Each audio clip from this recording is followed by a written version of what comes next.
What does joint custody mean for parents in New Jersey? In New Jersey, when we hear the term joint custody, we are typically referring to joint legal custody. Legal custody refers to the ability to make major decisions regarding your child, things regarding their health, education, and general welfare.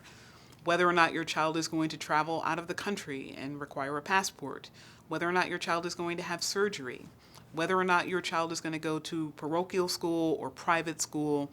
And those major decisions are generally presumed to be joint decisions. Once upon a time, religion fell into that category, but now in New Jersey, because we respect the rights of both partners to expose their child to their religion of choice, you don't have an entitlement to decide the religion of your child if you have legal custody. But outside of that, generally speaking, those major decisions are presumed to be joint. Joint custody is the most common declaration of custody in the state of New Jersey. Now, there are circumstances where joint custody is not appropriate. Oftentimes where partners cannot agree. And this is not simply having a disagreement here and there with your former spouse, but where two people are so acrimonious that any and everything that they ever have to discuss results in turmoil. The courts have decided that a child being placed in the middle of that will oftentimes imperil their rights.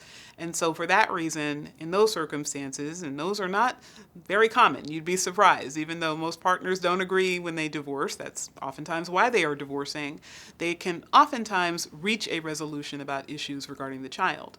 But there are times where there's just too much acrimony and a court will decide it is best for the child that only one partner have sole legal custody. And in that circumstance, the other partner makes decisions while they have physical custody of the child when they're exercising parenting time, but they're not making the major decisions.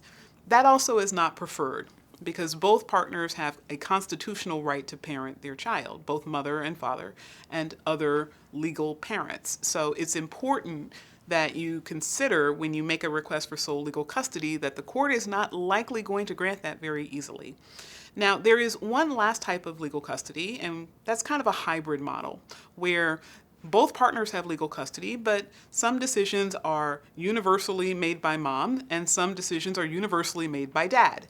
That respects the rights of both of the parents to have a constitutional right to make decisions regarding their child, but does not place the child in the middle of a very acrimonious interpersonal relationship between now divorced parents.